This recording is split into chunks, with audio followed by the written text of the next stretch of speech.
Olá pessoal, sejam todos bem-vindos ao Livros e etc. Eu me chamo Leonardo Lisboa e nesse vídeo de hoje eu quero dar continuidade ao nosso projeto de leitura 12 livros políticos para 2021 com mais uma aula a respeito do livro do professor Bolívar Lamounier chamado Liberais e Antiliberais. Livro esse que é justamente o livro referente ao mês de abril, com o subtítulo A Luta Ideológica do Nosso Tempo. Só lembrando, é claro, essa é a terceira e penúltima aula a respeito desse livro, que também está disponível aqui através do link na Amazon, a cópia física, para aqueles interessados em adquirir o mesmo e também, de certa forma, contribuir aqui com livros e etc., visto que agora somos parceiros oficial da Amazon. E o último e brevíssimo aviso paroquial: se você é novo aqui no canal, por favor, considere se inscrever e ativar o sino para receber as notificações, seja para acompanhar os meus vídeos ou da minha esposa, onde nós compartilhamos aqui semanalmente esse nosso conteúdo intelectual, tendo como base as nossas leituras. Só lembrando também, é óbvio que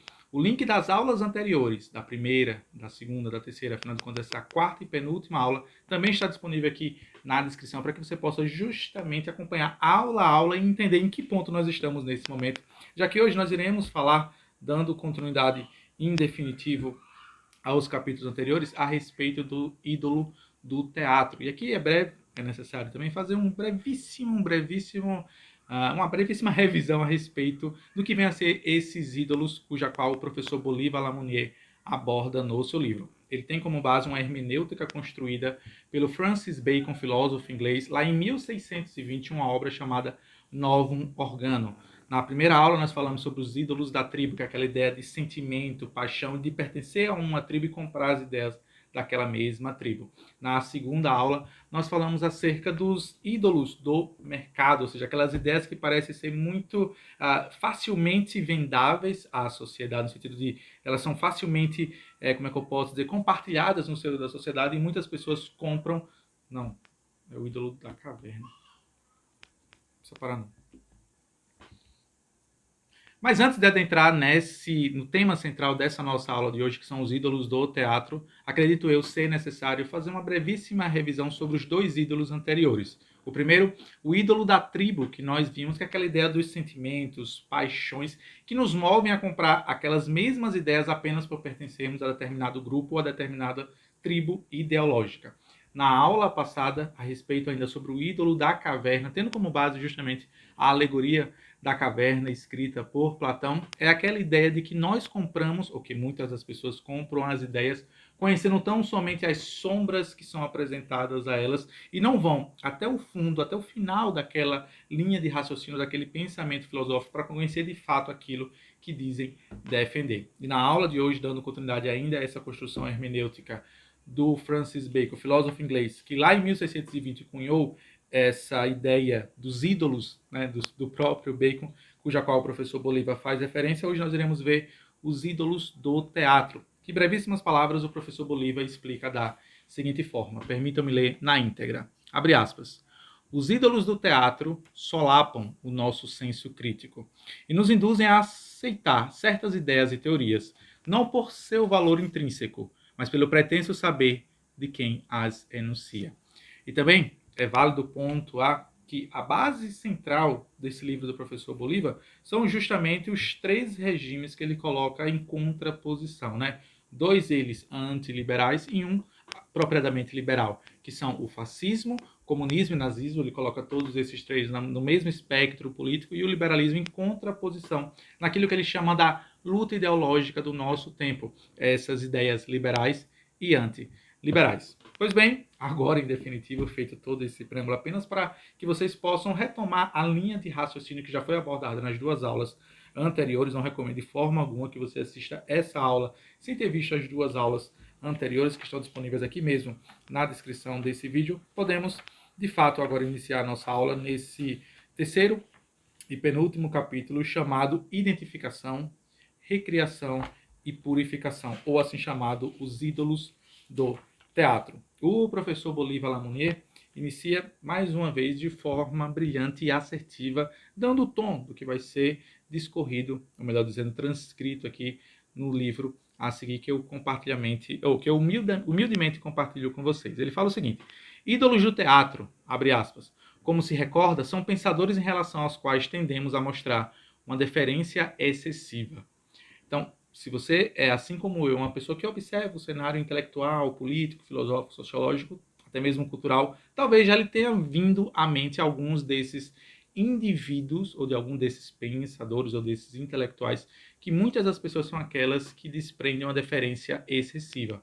O professor Bolívar faz referência, na filosofia política moderna, que o grande nome a destacar é justamente do filósofo francês Jean-Jacques Rousseau. E aqui, antes de mais nada, o fato do professor Bolívar criticar o pensamento, a linha de raciocínio de Jean-Jacques Rousseau, não quer dizer de forma alguma que ele desmerece a importância histórica e filosófica da obra do Jean-Jacques Rousseau. É, humildemente, e tão somente analisar de maneira crítica, assertiva, peculiar e aguerrida o pensamento do Jean-Jacques Rousseau e como o pensamento do próprio filósofo influenciou as mais variadas correntes liberais que veio depois dele, tá? É só isso, é basicamente isso, e daí vem justamente essa ideia dos ídolos do teatro, que muitas das pessoas compram as ideias tendo como base esses personagens, né? E aqui é impossível não fazer essa analogia com a própria arte cênica em si, e não buscam conhecer profundamente aquela linha de raciocínio ou aquele filósofo, né? Quando eu falo sobre essa questão dos ídolos do teatro, é impossível para mim não comentar aqui outros ídolos que me vêm à mente em outras tantas áreas da sociedade, né? Como o próprio Karl Marx, esse mais especificamente na sociologia. Na educação em nosso país, nós temos o Paulo Freire, que é praticamente um deus na seara da educação. Eu digo por experiência própria, por ter passado quase uma década na vida acadêmica, e assim, pouquíssimas foram as vezes que eu vi alguém falar um A ao contrário do pensamento do Paulo Freire. E aqueles que tiveram a coragem de fazê-lo publicamente eram praticamente jogados para debaixo do tapete, ou eram simplesmente desconsiderados, né? Ainda no cenário político moderno, eu poderia citar dois personagens, né? Tanto o Lula quanto o Bolsonaro têm essa característica dos ídolos do teatro, que são indivíduos políticos onde você não pode criticar Lula, porque Lula é o pai dos pobres, tirou o Brasil da miséria, mesmo após décadas do seu governo, ainda continuamos a ter pessoas na miséria. Da mesma forma, o Bolsonaro e toda aquela mitificação que foi construída ao redor da sua figura política também.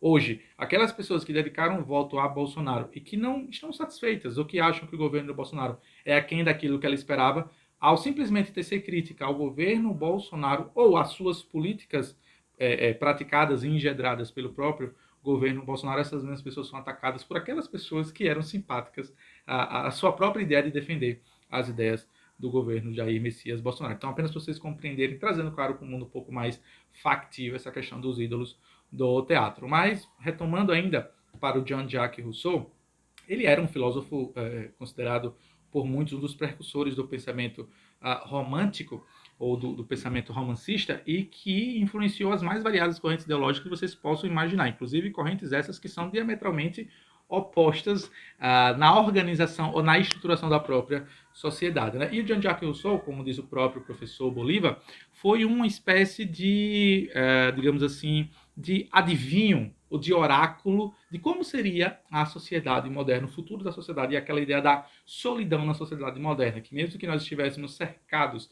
de milhões e milhões de pessoas, ainda assim nós estaríamos nos sentindo sozinhos, né? E quem comprou essas ideias? Quais foram os regimes ou as formas de governo que acabaram por comprar essa mesma ideia? Segundo o professor Bolívar, algumas delas, inclusive mais uma vez, diametralmente opostas, né? Como anarquismo, socialismo. O próprio Jean-Jacques Rousseau, na sua própria filosofia, de certa forma já defendia o que nós conhecemos hoje como o fim do Estado ou o fim das classes, quando ele defendia em alto e bom som a abolição do clero, da nobreza e do próprio conceito do povo em si, no sentido que fosse todo mundo coletivo e não mais individualizado, e a própria ideia da sociedade sem classes também fruto também é oriundo do pensamento político, filosófico e ideológico do Jean-Jacques Rousseau, né? Que acabou por descambar em outros tantos regimes de organização da sociedade, como a própria Revolução Francesa bebeu muito dos ideais e dos escritos de Jean-Jacques Rousseau, o liberalismo, o anarquismo, mais uma vez, como eu citei, o marxismo e o fascismo. E a própria ideia, por exemplo, propagada por vários dos revolucionários, aquelas pessoas imbuídas do ímpeto de ressignificar a sociedade, ou até mesmo o próprio filósofo alemão Nietzsche, todos eles você encontra um certo eco na obra filosófica do Jean-Jacques Rousseau. A própria ideia do homem novo, né, que o Nietzsche vai falar sobre, ele vai usar uma outra definição, mas que no fundo é basicamente a mesma coisa lá, a ideia do super-homem, né? E veja o que interessante que o professor Bolívar fala sobre isso ainda na página 65, tá? Para vocês entenderem qual é a temática aqui da nossa aula. Não é criticar o Jean-Jacques Rousseau apenas por criticar. É exatamente o seguinte, abre aspas. A grandeza de seu pensamento é, pois, indiscutível, ou seja, a grandeza do pensamento de Jean-Jacques Rousseau. Imagina, você tem um filósofo, né, mais de 300 anos atrás, quase, ou um pouquinho mais que isso, que influenciou todas essas outras correntes ideológicas que nós temos até hoje na contemporaneidade. Então, assim, é impossível não levar a sério, não ter uma deferência para com o Jean-Jacques Rousseau, que não podemos ter essa deferência excessiva, ou seja, sem que nós nos dermos conta de criticar, na medida do possível e na medida do necessário, a própria filosofia do Jean-Jacques Rousseau. E o professor Bolívar continua, né? A grandeza de seu pensamento é, pois, indiscutível. A questão é se foi benfazejo ou, ao contrário, o pilar inicial dos regimes do terror do século XX. Isso aqui é uma citação de um autor chamado Talmud, fazendo referência, mais uma vez, à obra filosófica, política e ideológica do Jean-Jacques Rousseau. Agora, antes de continuar a falar ainda sobre a figura do próprio filósofo, precisamos fazer uma espécie de retomada histórica do que vem a ser o romantismo, né? Essa cadeia de influências nos mais variados aspectos da sociedade, né? Esse movimento estético, esse pensamento político, filosófico, ideológico, comportamental e até mesmo de vestimenta, que teve ali o seu grande auge, o seu grande alvorecer ali no século XVIII, né? E que acabou justamente por descambar nas revoluções totalitárias que veio a seguir mais à frente, né? Mas quais foram, perdão, as grandes características do pensamento romântico, do romantismo, por assim dizer, né? O confessionalismo, ou seja, aquela ideia de que precisamos a todo momento derramar as nossas mazelas e agruras para com a sociedade, né? O próprio pessimismo, ou seja, aquela ideia de que tudo está ruim e que vai piorar cada vez mais. A crítica social à própria sociedade, né? Uma emoção exacerbada, afinal de contas, é uma característica peculiar das pessoas românticas. Junto com isso, carrega-se também um individualismo, junto com um egocentrismo, e aí tem como base, claro, a ideia do super-homem ou do super-ego, se vocês preferirem. E, claro, todo romântico é, por natureza, essencialmente e integralmente escapista, no sentido de que ele tenta fugir justamente dos problemas da realidade em si, se fazendo valer, por exemplo, de pensamentos filosóficos ultramarinos, ultraterrestres, meio que fugindo da própria realidade, né? Inclusive, essa própria ideia do fim da sociedade burguesa ou da ideia de que todos vão ser um só, irmãos fraternos, liberdade, igualdade e fraternidade, que é o lema e que se tornou o lema anos depois da Revolução Francesa, também encontra-se eco e encontra-se uma certa base nos próprios pensamentos do Jean-Jacques Rousseau. Vejam aqui na página 66 aqui do livro, quando o professor Bolívar faz uma referência a um autor chamado Bloom, que em 1996 escreveu no seu livro o seguinte a respeito do Rousseau. Abre aspas. Rousseau previu a queda de todas as estruturas que mantêm os homens unidos e deu origem à análise das relações humanas em termos da oposição entre as pessoas, sem nenhuma ponte para uni-las, como é moda até hoje, ou seja, a destruição pela destruição. Continuando, a humanidade comum é só uma abstração, que não tem efeito nos indivíduos e não produz nenhum bem comum reconhecido. Cada qual conhece os outros como um cientista conhece os corpos da natureza, ou seja, não de dentro para fora, e sim por um orifício na caixa cartesiana fechada da percepção consciente. A nova filosofia e a nova ciência natural haviam reduzido os homens a átomos sem conexão natural. Todo mundo precisa de alguém, mas ninguém se interessa de fato por outra pessoa.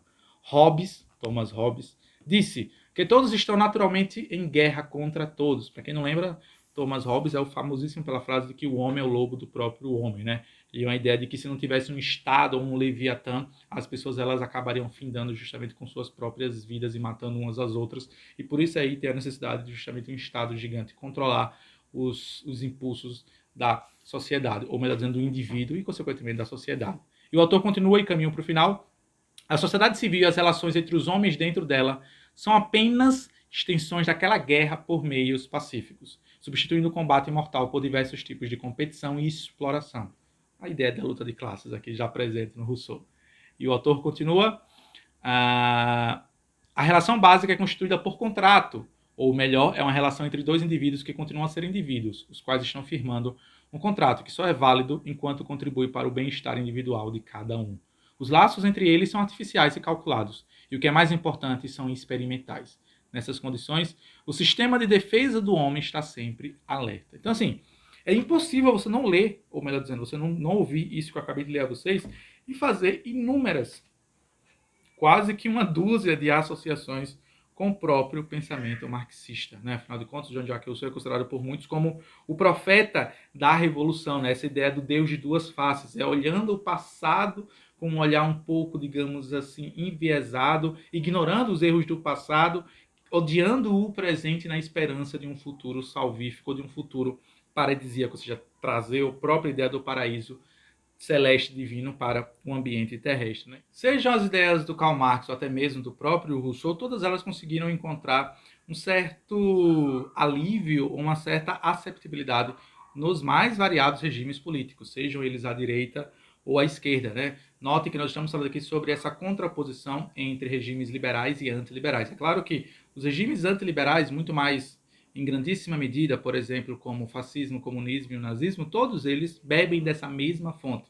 Antes, russoniana e depois, claro, posteriormente, marxista, na ideia de acabar com as classes, da próprio conflito, da luta social, ou até mesmo a crítica social do presente. Né? Então, eu acho assim, fantástico a forma como o professor Bolívar nos traz a reflexão acerca de como os marxistas, apesar, principalmente dos marxistas mais científicos, tal como o próprio Karl Marx assim se identificava em contraposição aos socialistas utópicos, ainda assim, por mais que eles fugissem do socialismo utópico, ainda assim carregavam esse pensamento corolário dos românticos, da filosofia do Rousseau. Né? E notem vocês, meus queridos e estimados alunos, que ainda assim isso é muito comum na sociedade contemporânea, quando o professor Bolívar vai dizer que esse pensamento de recriação como revolução total, ou seja, jogar na lata do lixo tudo que foi construído e conquistado com o passar dos séculos, na ideia de que aquela pessoa imbuída do pensamento revolucionário vai conseguir criar uma nova sociedade, essa sim, sem mazelas, essa sim, sem nenhum tipo de corrupção, sem nenhum tipo de maldade, ou até mesmo o paraíso na Terra, é o que move muitas pessoas quando o professor Bolívar diz o seguinte, abre aspas, aqueles homens e mulheres que assim vivenciam o cotidiano parecem vagar atordoados entre um passado que não se vai e um futuro que não chega, ou que chega em compassos lentos e rigorosamente iguais, movidos pelo impulso romântico, eles vivem vicariamente o anseio da ruptura. Então, que vem a ser essa palavra vicariamente, ou seja, anseiam noite após noite, dia após dia, diuturnamente, justamente, a estourada da revolução do proletário, né?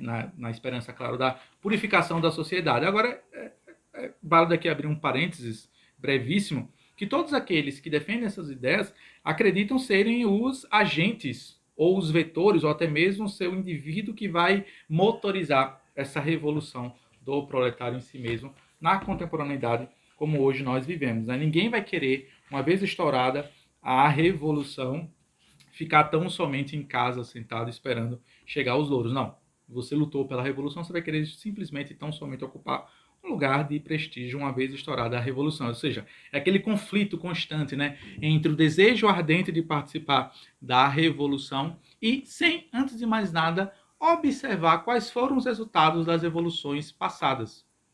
Isso é fantástico, interessantíssima forma como o Bolívar aborda isso. E impossível também não fazer aqui mais uma vez uma citação que o próprio professor Bolívar traz aqui no seu livro, já na página 70, do economista austríaco chamado Joseph A. Humpter, quando ele afirmou o seguinte em um dos seus livros a respeito desse desejo latente de participar da revolução. Abre aspas. Isso sobre os jovens especificamente. Os jovens são aqueles que são mais atraídos por esse pensamento romântico de ressignificação, de purificação da sociedade. E até mesmo aqueles velhos que hoje ainda compartilham dessas ideias também carregam um espírito um tanto quanto jovial, ao meu ver, até por demais.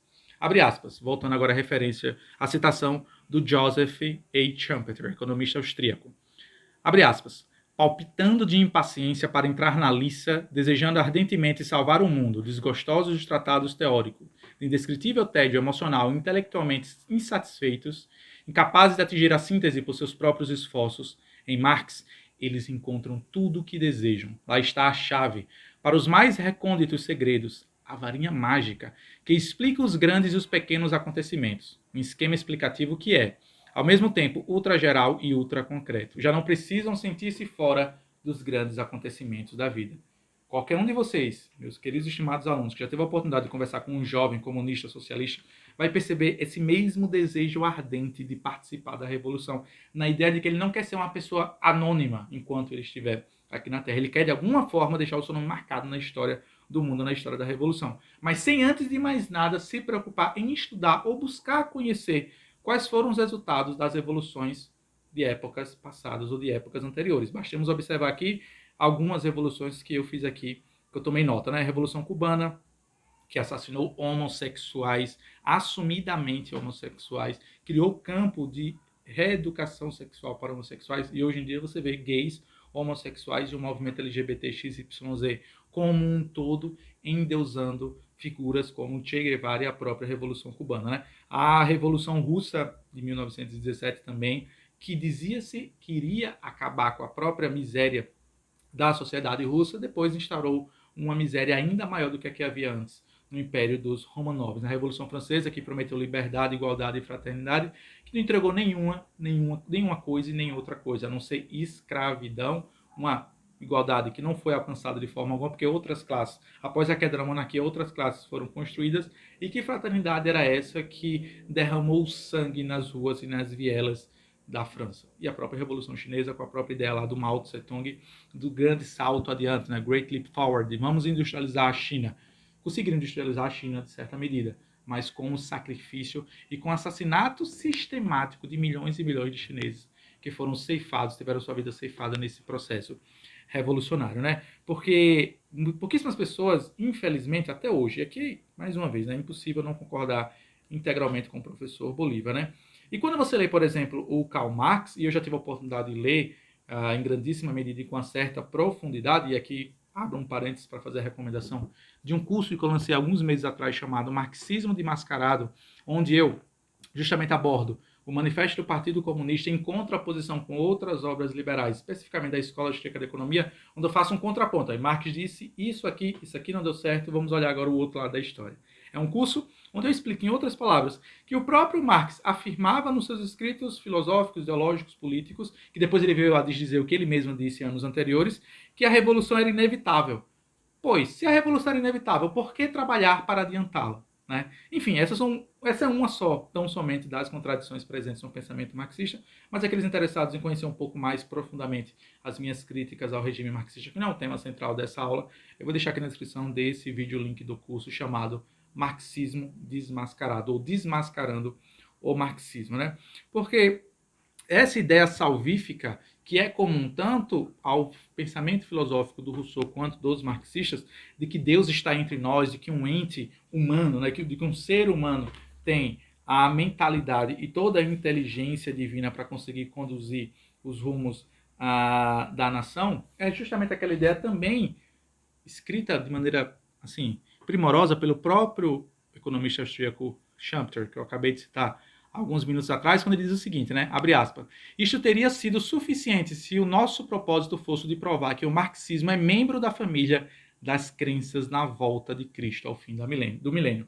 Notem vocês, meus queridos estimados alunos, eu caminho aqui para a conclusão da nossa aula, né? Que todos aqueles que levantam essa bandeira marxista, socialista, revolucionária, ou dos regimes antiliberais, como bem cunhados aqui pelo professor Bolívar Lamounier, nesse seu livro de prenome, né? Liberais e antiliberais, a luta ideológica do nosso tempo, carregam esse ímpeto, esse sentimento paradisíaco de transformar a Terra, que é repleta de misérias, mazelas e de problemas, que eu, humildemente, acredito que será somente resolvido no paraíso ou quando, com o retorno de Jesus Cristo, mas todos eles querem justamente adiantar, e muitos deles, inclusive, carregam no seu bojo espiritual, ou até mesmo teológico, justamente uma descrença para com o divino. Né? É óbvio, mais uma vez, quem não lembra da classicíssima frase atribuída ao Marx, de que a religião é o ópio do povo, no sentido de que a religião atrapalhava a própria revolução. Né? Antes de mais nada, bastemos observar tão somente as revoluções que se seguiram, tendo como base os ideais socialistas, né? A Revolução Russa, Chinesa, a própria Revolução Cubana e outras tantas, e vocês verão que todas elas foram justamente ao avesso do que Marx queria acontecer. Apenas há dois exemplos históricos aqui, e bem datados historiograficamente, seria o Holodomor, ou a Grande Fome Ucraniana, né?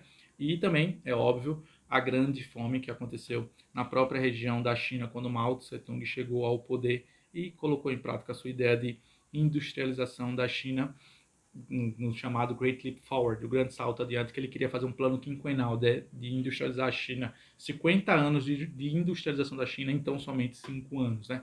Então, assim, qual é a reflexão principal e o caminho para a conclusão? Só fazendo um adendo a respeito de como o Brasil se situa em todo esse cenário. De que, quando você abre mão desse desejo ardente, pujante de participar da revolução e senta um pouco a bunda na cadeira e vai estudar as experiências do passado e os resultados das evoluções do passado, talvez você acorde e perceba que essas ideias não são de forma alguma tão benéficas e beneméritas quanto o Marx acreditava, bebendo ainda da fonte lá do Rousseau. E assim, meus queridos estimados alunos, eu caminho assim, em brevíssimo para a conclusão do que o professor Bolívar chama do Brasil, né, que é uma estranha segunda casa de Rousseau, onde ele vai traçar alguns motivos do porquê ele acredita que essas ideias foram compradas de maneira latente em nossa própria nação. Não apenas no Brasil, mas como na América Latina como um todo. Quando ele diz o seguinte, abre aspas, de fato, no que se refere à cultura política das elites, o que mais instiga é ser a América Latina, por um lado, a região mal afamada que conhecemos, autoritária, corrupta, violenta, desordeira e alérgica à lei. E por outro, tão propensa a concepções políticas generosas, idealistas, por vezes até melodramáticas. Uma espécie de segunda pátria de Rousseau, filho do absolutismo português, da contra-reforma ibérica e da monocultura canavieira, e da escravidão. Como veio o Brasil a se transformar na segunda casa de Rousseau, o pai da Revolução Total? E aí, nessas 3, 4 páginas que finalizam o seu terceiro capítulo a respeito ainda dos ídolos do teatro, eu elenquei algumas aqui, que no Brasil, historicamente falando, nós nunca tivemos nem liberalismo nem conservadorismo, né? Nem os nossos liberais eram liberais no estrito senso da palavra, muitos deles eram filiados ao Partido Liberal, mas tinham, por exemplo, escravidão, ou tinham escravos, perdão, quando na época o próprio liberalismo já condenava de maneira veemente a própria manutenção da força escravagista, do controle do ser humano através da escravidão, né? Então, poucos conservadores em nosso país, historicamente falando, isso aqui nós estamos falando aqui do cenário de 1808, com a chegada da família portuguesa em nosso país, também não eram conservadores, né? Então, o Brasil sempre foi esse país de contradições, onde liberais não eram liberais e onde conservadores não eram liberais. Isso foi se acentuando cada vez mais até a chegada, claro, até o estouro do golpe da República, que nós aprendemos na escola como proclamação da República, mas hoje sabemos muito bem que foi um golpe maldosamente arquitetado e meio que deu certo porque a própria família imperial, no caso na persona do Dom Pedro II, decidiu não se revoltar contra o exército comandado na época por Marechal Deodoro, que nem sequer estava na frente do exército, pois ele estava na cama enfermo, né? Então, assim, apenas para vocês entenderem que o Brasil é esse país de contrastes intensos que nunca se desenvolveu em uma linha ideológica muito clara. Era sempre copiando as ideias de fora, as ideias da Europa, mas sempre colocando seu jeitinho brasileiro, que é fidedigno da nossa própria cultura, no próprio bojo desse pensamento intelectual. Né? O positivismo militar também veio justamente para deixar um pouco mais acentuado digamos assim, esse caldeirão ideológico do nosso país. Né? O catolicismo, claro, também teve a sua participação latente nesse processo de como o Brasil acabou por se tornar uma estranha segunda casa de Rousseau, na medida de que as pessoas passaram a comprar a ideia proveniente da própria Igreja Católica de que o sucesso ou de que você ser uma pessoa bem afortunada é algo que digno de culpa, ou que você merece uma desculpa, ou que você merece, digamos assim, se compadecer das outras pessoas que estão na miséria. E não necessariamente isso é 100% verdade, né? A própria Igreja Católica também, já naquela época, tinha também uma outra linha de pensamento. Linha de pensamento essa que não teve a oportunidade de germinar em nosso país, né?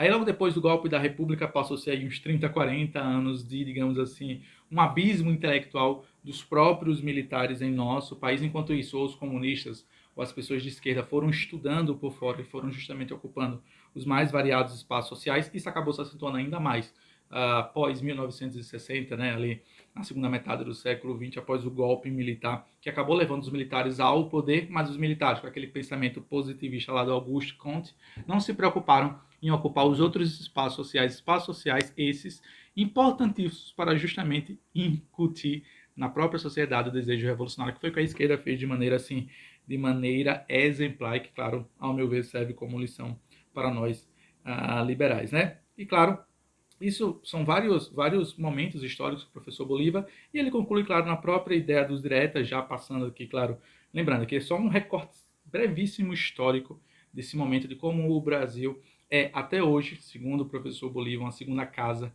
de Rousseau, na ideia de que nós brasileiros carregamos dentro do nosso próprio seio intelectual essas ideias românticas de criticar as pessoas que fazem sucesso, de não valorizar as pessoas que trabalham ou que têm, por conta do seu próprio exercício laboral, da sua própria atividade física e intelectual, conquistado o sucesso. Isso nada mais do que é um resquício de todos esses fenômenos históricos que eu acabei de citar a vocês alguns minutos atrás, né? E assim, meus queridos e estimados alunos, eu caminho para a conclusão em definitivo dessa nossa aula de hoje, esperando, claro, que vocês tenham aproveitado, assimilado o conteúdo que eu me esforcei ao máximo para condensar nessa nossa aula de hoje. Só lembrando, na aula seguinte, acredito eu, disponível para vocês amanhã, logo, até porque eu quero terminar esse livro, para nós podermos já dar continuidade ao nosso projeto de leitura dos 12 livros políticos, que se você não conhece quais são os 12 livros, eu vou deixar aqui na descrição desse vídeo. Agradeço a atenção, a paciência, a dedicação de todos vocês. Nos vemos nos próximos vídeos,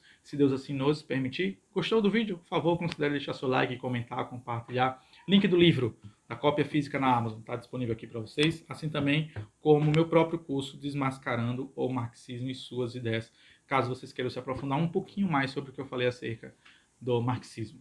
Agora, finalmente, encerro essa nossa aula. Nos vemos no próximo vídeo. Fiquem todos com Deus. Até a próxima. Tchau, tchau, pessoal.